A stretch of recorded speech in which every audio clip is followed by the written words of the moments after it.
Salin Holidays vous fait voyager avec Breton d'ailleurs.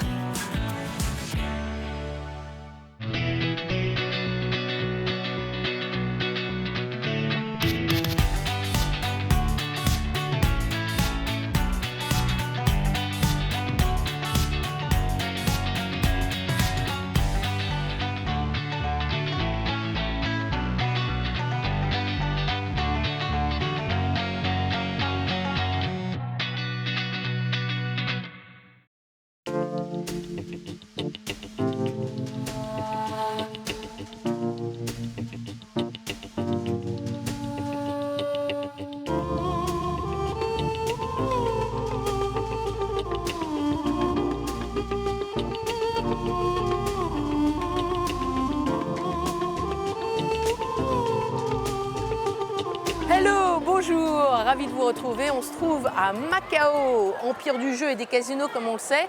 C'est aussi une ancienne colonie portugaise. Les Portugais ont été ici pendant 400 ans. Mais désormais, c'est bien chinois. Depuis 1999, ça s'appelle la région administrative spéciale, tout comme Hong Kong, qu'on va visiter tout à l'heure, qui se trouve juste en face. On va prendre le ferry. C'est d'ailleurs à Hong Kong qu'on a trouvé des Bretons, puisqu'ici, on n'en a pas trouvé. Et on a même retrouvé un Breton qu'on avait rencontré il y a exactement 8 ans.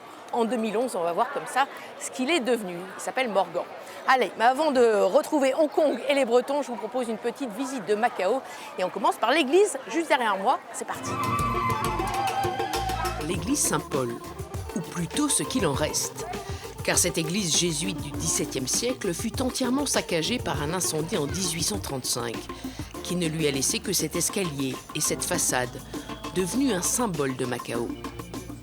Dans le centre historique, en revanche, classé au patrimoine mondial de l'UNESCO depuis 2005, les églises baroques et les bâtisses coloniales colorées sont soigneusement restaurées et préservées. Et l'on y retrouve toute l'âme et le style portugais, jusque dans ces petits pavés noirs et blancs et ces pastéis de nata, ces petits flancs, si typiques du Portugal. Le portugais reste d'ailleurs une langue officielle à Macao, aux côtés du cantonais. Et les références à l'ancienne colonie sont nombreuses, même si, de temps en temps, une infidélité est faite. Comme avec cette autre importation européenne, une fontaine Wallace, typique de Paris, elle. Non loin de ces ruelles pittoresques et touristiques, on rencontre un style résolument plus contemporain sur ce modeste territoire de 30 km². Et toujours Paris représenté, sous la forme de cette imposante tour Eiffel, affublée de son arc de triomphe, construit en 2016. Vous êtes ici au Parisian, l'un des plus grands hôtels casinos de Chine, car Macao est bien la capitale mondiale du jeu. Et ce paradis fiscal pèse désormais plus que Las Vegas, grâce aux recettes de la trentaine de ces casinos, dont les enseignes rappellent celles outre-Atlantique. Mais avec une architecture à la mode chinoise souvent. Ce trou au milieu de ce bâtiment est un pur exemple de Feng Shui qu'on recroisera à Hong Kong, un art millénaire pour harmoniser les énergies et apporter de la chance. Enfin, dernière incontournable de Macao pour les amateurs de sensations fortes, hors machine à sous, la Tour Macao, qui propose, outre ses boutiques, des théâtres et un restaurant panoramique tournant, du saut à l'élastique, à plus de 200 mètres de hauteur.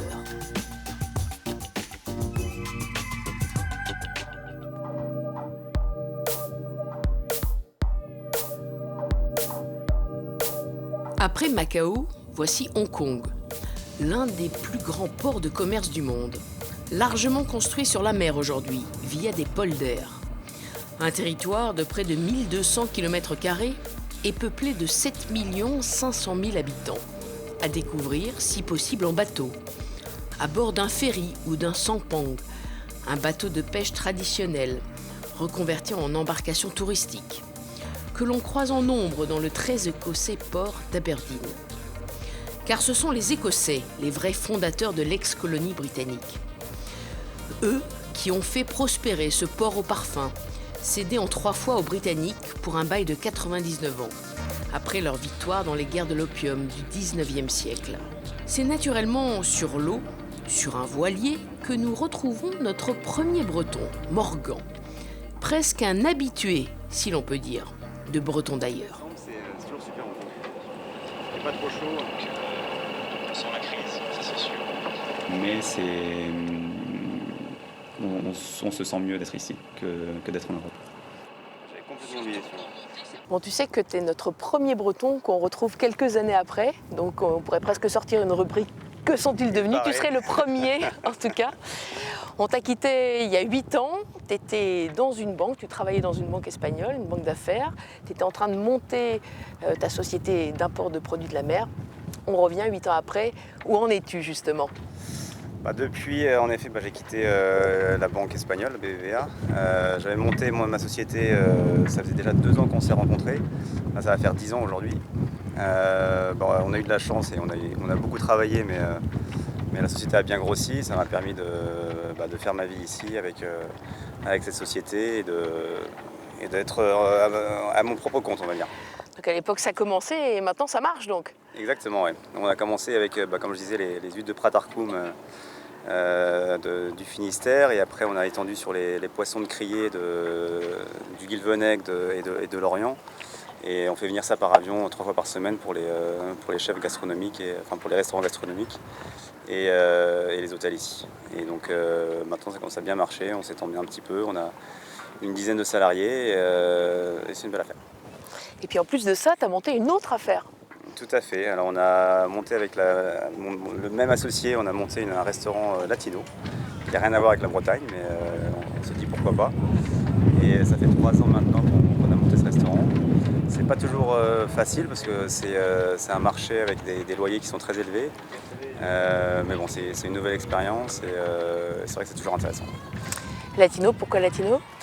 Pourquoi latino ? Parce que j'étais professeur de salsa pendant un certain nombre d'années ici. Et c'est vrai qu'il n'y avait pas d'endroit où les gens pouvaient danser tous les soirs. C'était des clubs qui s'adaptaient, mais il n'y avait pas des barrios latinos comme il peut y avoir à Paris. Donc on se dit pourquoi pas, c'est une niche. Il y a des gens qui sont là pour danser, qui ne connaissent pas forcément la nourriture latino. Donc notre concept, c'est qu'on développe sur chaque région d'Amérique latine notre menu. Donc c'est pas facile au début parce que les Chinois ne connaissent pas forcément la cuisine latine, mais au fur et à mesure on fait des adeptes et les gens commencent à aimer ça. En 8 ans, ça a beaucoup changé Hong Kong ? Ça a beaucoup changé, oui, et surtout avec les événements qui se passent en ce moment qui sont pas faciles pour personne. On peut comprendre les revendications des Hongkongais, mais ça commence vraiment à déraper. Et les violences, que ce soit policières ou des manifestants, font que une bonne partie de la restauration, beaucoup de sociétés aujourd'hui souffrent beaucoup. Les touristes ne viennent plus, les Chinois de Chine continentale ne viennent plus non plus. Donc on se demande ce qui va se passer dans les années à venir. Est-ce que tu crois que si on revient dans 8 ans, tu seras encore là ou tu seras parti ? Je pense que je serai encore là. Est-ce que tu t'es mis au cantonais ? Non, toujours pas. Pas utile finalement ici. C'est surtout que j'étais en banque espagnole, donc je devais parler espagnol tous les jours. Plus anglais à la maison, je m'y perdais un petit peu au fur et à mesure. Et c'est vrai que le cantonais n'est pas forcément utile si on parle anglais et tout le monde parle anglais ici. Bon, on essaiera de revenir te voir dans 8 ans. Voilà. Tu vas être notre fil conducteur. Faudrait...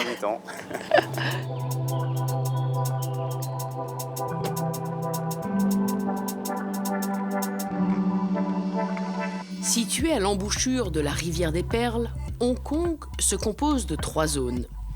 L'île de Hong Kong, de 80 km², la péninsule de Kowloon, 40 km², et enfin les nouveaux territoires.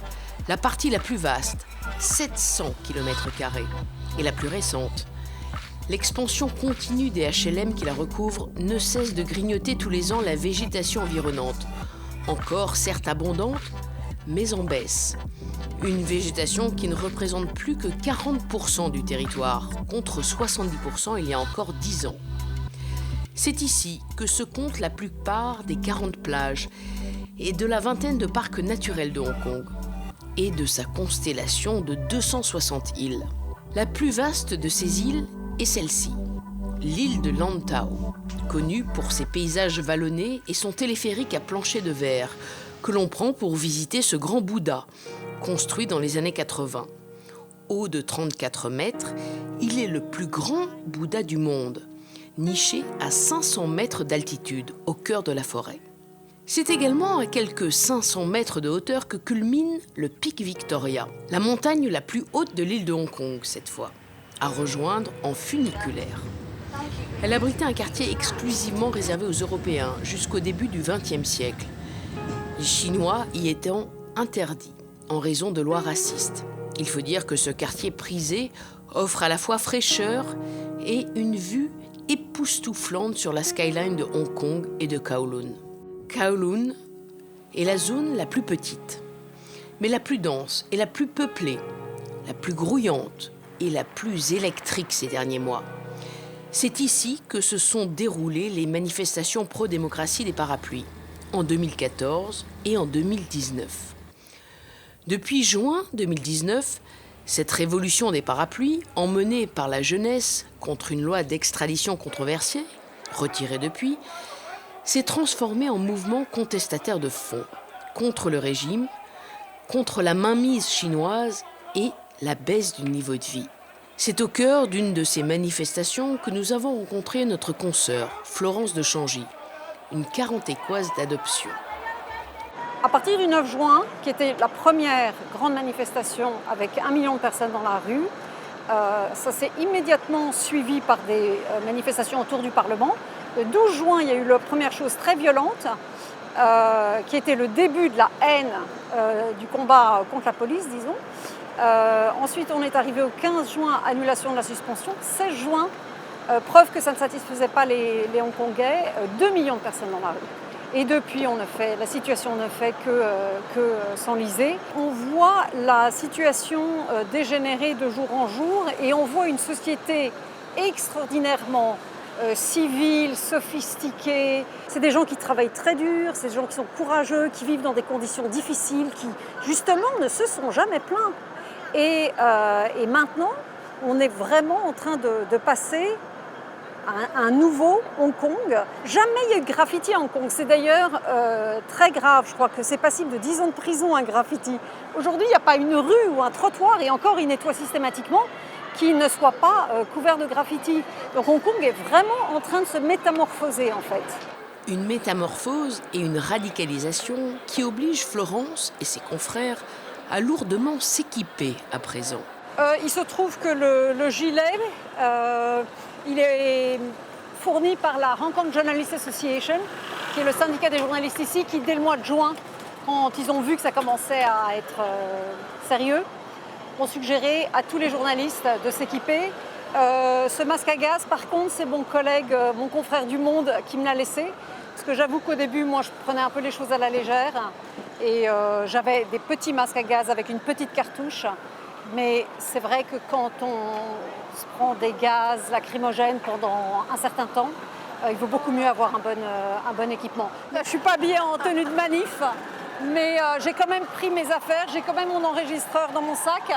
Et c'est évident il y a de nouveau une situation, comme on dit en anglais. Et je vais, dès que possible, malgré ma tenue, mettre mon gilet et aller interviewer quelques personnes, savoir ce qui se passe.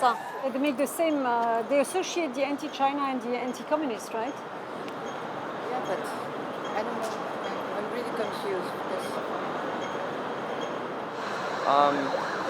At the moment, I don't see much of an outcome.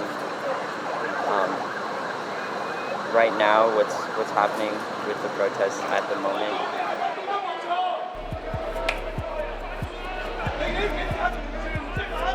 Si la mouvance pro-démocratie a obtenu une victoire écrasante dans les urnes aux élections locales de fin novembre 2019, envoyant un message sans ambiguïté aux autorités chinoises, beaucoup de questions et beaucoup d'inconnus demeurent. C'est d'ailleurs ce sentiment diffus d'attente et de fébrilité que j'ai ressenti 8 ans après mon premier passage. D'ailleurs, pour la première fois depuis 10 ans, Hong Kong a plongé dans la récession à l'automne 2019. La capitale du luxe commence à avoir du plomb dans l'aile. Témoin de cette évolution, notre prochaine Bretonne, Emmanuelle. une Coréenne adoptée, à la tête de 2 agences de mannequins à Hong Kong et à Canton. Après quelques années passées à Shanghai, elle vit ici depuis 20 ans et voit les changements qui affectent le secteur du luxe. Je suis arrivée à l'âge de 3 ans, donc à Pont-de-Buis, dans le Finistère. Donc j'ai fait toute mon enfance en Bretagne, à Pont-de-Buis. Et je devais avoir 23 lorsque je suis partie en Chine, en fait, à peu près. Alors j'ai fait une année où j'ai étudié le chinois, le mandarin. Et c'était dans le cadre de mes études, donc j'avais des cours de commerce, voilà. Et j'ai eu une opportunité pour travailler pour une agence locale. À l'époque, il y avait très peu d'agences de mannequins. C'est comme ça que j'ai commencé. Et donc, dans ce cadre-là, j'ai eu l'opportunité de rencontrer à l'époque John Casablancas, le fondateur de Elite. Depuis Shanghai, elle commence par développer la marque Elite en Asie, avant de travailler pour d'autres agences et enfin créer sa propre agence, Synergie. D'abord à Hong Kong en 2009, puis à Canton en 2011, où le marché se développe très vite. À l'époque, alors quand j'ai ouvert en Chine, dans le sud de la Chine, il devait y avoir 4-5 agences. Et aujourd'hui, rien que sur Canton, donc là où j'ai ouvert en 2011, aujourd'hui il y en a 50. Donc on a commencé Synergie avec des mannequins occidentaux, des mannequins internationaux. On a fait notre réputation sur des mannequins, comme on dit, fashion, entre guillemets. Et là, depuis 1 an, en fait, on est en train de changer un peu les choses et de développer des mannequins chinoises, pas que des garçons également, garçons et filles chinois, mannequins. Donc aujourd'hui, il y a vraiment une demande incroyable. J'ai des agences qui sont désespérées à Paris pour avoir des mannequins chinois. Voilà, le monde est global aujourd'hui, donc il y a beaucoup plus d'intérêt pour justement tout ce qui est mannequin asiatique, mannequin black, mannequin ethnique. Également, là j'étais à New York, une agence m'a demandé: est-ce que vous avez des chinoises fortes? Et donc là, la question était vraiment inattendue. Des demandes de plus en plus variées, une concurrence de plus en plus vive, des carrières plus courtes, mais une constante. L'industrie a toujours aimé les filles jeunes, vraiment. Mais aujourd'hui, quand même, à l'international, je pense que les tendances changent un peu. À l'époque où j'ai commencé, c'était l'époque des mannequins qui avaient des carrières, comme on dit, la longévité. Aujourd'hui, c'est des carrières mouchoirs. Elle ne connaît pas une carrière mouchoir. Elle compte d'ailleurs la poursuivre sous une autre forme, en Bretagne. Donc, ça commencera par la vente de l'agence, des agences. Et ensuite, j'aimerais être à mi-temps entre la Bretagne et le Portugal. La Bretagne est très belle et a beaucoup à offrir. Et les Chinois ne connaissent pas encore beaucoup cette partie de la France. Donc j'aimerais développer l'immobilier de luxe pour les Chinois. On quitte Emmanuel pour flâner dans ce quartier d'affaires central, réputé pour ses bars et ses restaurants. Juste à côté, le quartier Sheungwan accueille galeries d'art et bars à vin, ainsi que les expatriés français, de plus en plus nombreux. Ils seraient 20 000 aujourd'hui, soit 40% de plus qu'il y a 8 ans, quand nous y étions. Sheungwan est notamment connu pour son Manmo Temple, le plus vieux temple de Hong Kong. Manmo, c'est aussi le nom du restaurant que gère ce Breton, Benoît. Ce Vantais est gérant d'un restaurant alliant gastronomie hongkongaise et française. Quant à sa compagne, Charlotte, sommelière, tout juste diplômée, elle dirige un concept store. Le couple est là depuis 2012. En fait, on avait une envie de voyager avec Charlotte depuis quelques temps.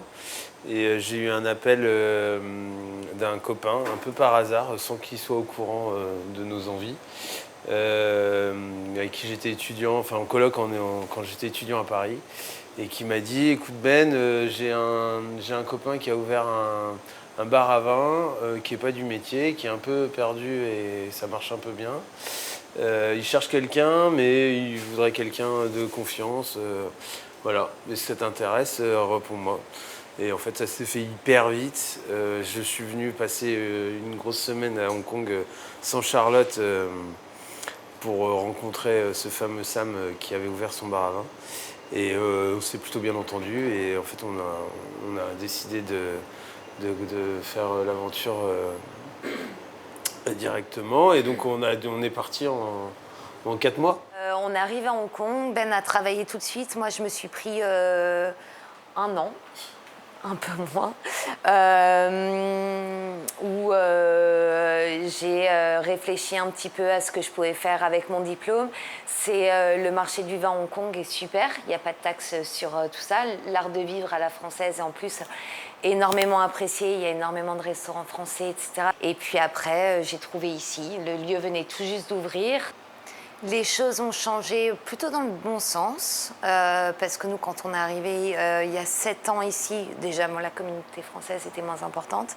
Donc, tout coûtait plus cher. Ouais. C'est cher Hong Kong. C'est cher Hong Kong, ouais. C'est cher, alors après, le logement est très très cher. C'est le logement qui est très cher, parce que le reste, on peut s'en sortir.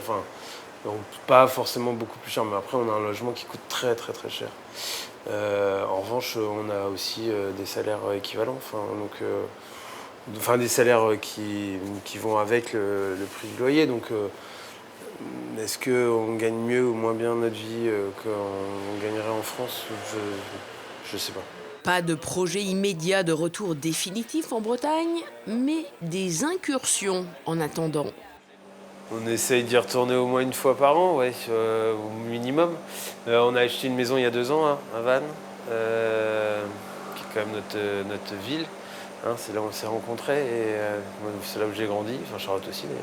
On a toute notre famille. Et on a notre famille là-bas, ça reste... donc oui, on y retourne avec plaisir.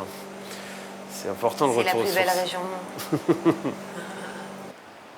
Il y a le passage au moins une fois par semaine à la crêperie, obligatoire, qui est un monsieur de Dinan, qui fait des crêpes aussi bonnes que ce qu'on peut trouver en Bretagne. Le jour où on décidera de partir de Hong Kong, ça sera un jour où on aura un projet, que ce soit en Bretagne, en France ou ailleurs. Pour l'instant, il n'y a pas de raison de partir tout de suite. La vie est quand même plutôt belle. Cette fameuse crêperie pur beurre, nous l'avons visitée. Et nous y avons rencontré un autre couple, Kevin, qui travaille ici depuis 6 ans chez Schneider Electric, ainsi que Marcus, son compagnon, un chercheur en microbiologie, canado-hongkongais. Après leur rencontre à Hong Kong, ils se sont mariés à Quimper en 2019. Mon père est dans la marine nationale, donc on est né à Cognac. Quand il était à Landiviso beaucoup de temps, à Lambiway. Mais pendant un moment de sa carrière, il était à Cognac, donc je suis né là-bas. Après, j'ai grandi à Quimper, la plupart du temps, et Rédéné.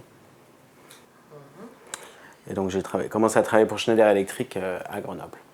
Donc je suis arrivé à Hong Kong en novembre, exactement 6 ans. 1er novembre 2013. J'avais signé pour 2 ans, je n'avais jamais été en Asie de ma vie, je n'avais jamais vécu à l'étranger, je n'avais même pas fait un stage ni un échange universitaire. Je m'étais dit, waouh, l'étranger, il va falloir que je m'y mette parce que... Et on s'est rencontrés 2 semaines après que je suis arrivé.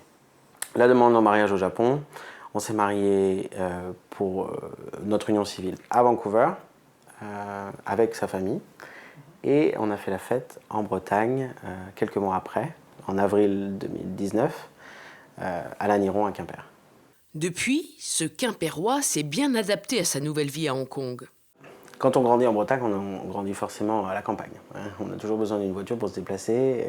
On se sent peut-être Enfin, à 20 ans, on se dit, on a envie de voir plein de choses. Et ce qui est bien à Hong Kong, c'est que c'est une ville, c'est très dense. Tout est à côté. On passe pas beaucoup de temps dans les transports en commun. Et on a accès à tout, à l'opéra, aux philharmoniques, au cinéma. Moi, je sais pas combien on est dans cette tour. Là, on est peut-être 6000 à peu près, j'en sais rien, dans 1 km².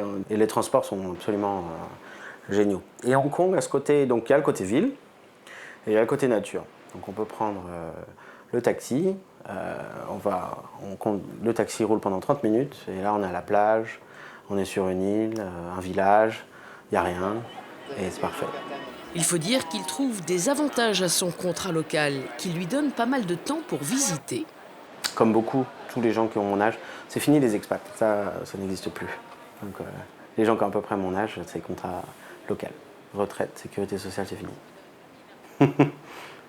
Ça sera autre chose, c'est le système hongkongais.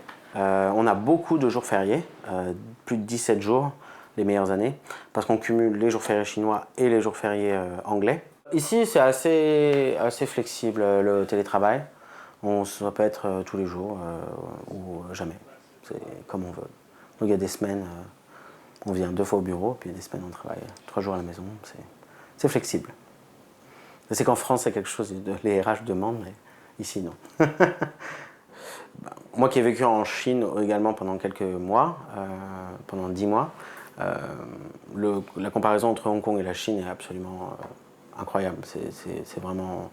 Hong Kong est facile, ouverte pour les étrangers, simple d'accès, tout est en anglais, ou tout est traduit.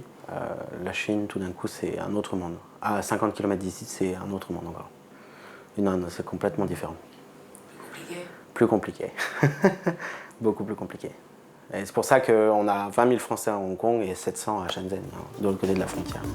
Un autre monde, certes, avec lequel Hong Kong va devoir fusionner en 2047. Après l'application du principe de Deng Xiaoping, un pays, 2 systèmes, Hong Kong, puis Macao, 2 ans plus tard, vont devoir réintégrer le giron chinois. Il ne restera alors qu'un pays et un système. Et en attendant, encore beaucoup d'incertitudes. Voilà, c'est au bord de la mer de Chine, tout un symbole que se termine ce Breton d'ailleurs à Hong Kong et à Macao, 2 régions administratives spéciales qui sont au seuil d'une nouvelle étape dans leur histoire. Nous l'avons vu dans ce Breton d'ailleurs. Nous-mêmes, nous sommes au seuil d'une nouvelle année, vous le savez. Nous vous souhaitons donc une excellente année 2020. Et comme on dit ici, en cantonais, puisqu'on parle le cantonais à Hong Kong, Tsai Ling Fai Lo, bye bye, au revoir, Joy Kin!